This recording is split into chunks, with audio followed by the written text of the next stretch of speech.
জগন্নাথদেবের বাইশের রথের আনন্দ ইয়ে দেখে উৎসব দেখে খুবই অনুপ্রাণিত হয়ে তারা নিজেরাও একটা রথের ব্যবস্থা করেছিল এবং সেই রথ এখান থেকে বিশেষ করে ছোটো ছেলে উৎসব মুখার্জি সে আজকে আমাদের মধ্যে নেই।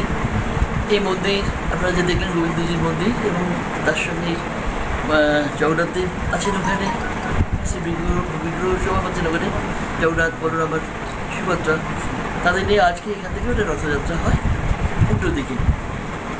যেমন মাইলস থেকে এদিকে আসেন, মাসির বাড়িতে আসেন প্রভু, সেরকম এখান থেকে আবার উত্তর দিকে এগিয়ে বটতলা পর্যন্ত আমাদের রথ ফিরিয়ে আবার ফিরে আসি পাশেই এখানে মাসির বাড়ি।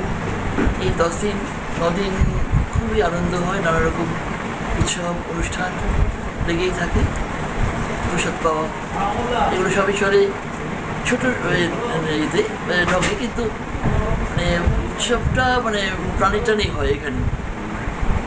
আজকে দাদা এসেছেন এখানে, আমাদের মাননীয় এমএলএ মশাই, আমরা যাকে খুব ভালোবাসি, খুব শ্রদ্ধা করি, তিনি প্রতি বছরই এখানে এসে তার ছেলে মেয়েদের সঙ্গে নিয়ে আসেন।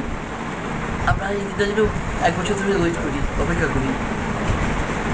ম্যাডাম, আগে দেখা যেত যে এই রথটা, যে স্বরাজ মুখার্জির রথটা, সেটা যেত যে মিলনচক্র গ্রন্থাগার পর্যন্ত যাওয়া হতো, কিন্তু এখন দেখা যাচ্ছে যে বটতলা পর্যন্ত যাচ্ছে, কি বলবো? একটা সংশোধন করি, এটা কিন্তু স্বরাজ মুখার্জি বেঁচে থাকার সময় নয়, মানে আমার জগতের সঙ্গে চলে যাওয়ার পরে ছেলেদের ইচ্ছা হয় এটা রথ, যে সময় ছোটো ছেলে উৎসব সে আজকে নেই, ওরই উৎসাহে এই রথযাত্রা। এবং ওখানে মল্লিকপাড়াতে মিলনচক্র ক্লাবে যে যখন যেতেন প্রভু, সেখানে একটা বিরাট উৎসবের ঢল নেমে যেত, কিন্তু করোনার সময় থেকে এটা বন্ধ হয়ে গেছে, পুলিশ অ্যালাউ করেনি বলে আমরা এখানেই পাশের কাছেই মাসির বাড়ি করছি।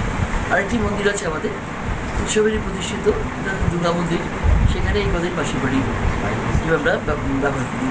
এই রথযাত্রার সঙ্গে আইপিসি ক্লাব, আমাদের ক্লাব তারাও ওতপ্রোতভাবে জড়িত এবং তারা সকলে মিলেই সম্ভব করছে। আপনার নাম? আমার নাম ইন্দ্রাণী মুখার্জি।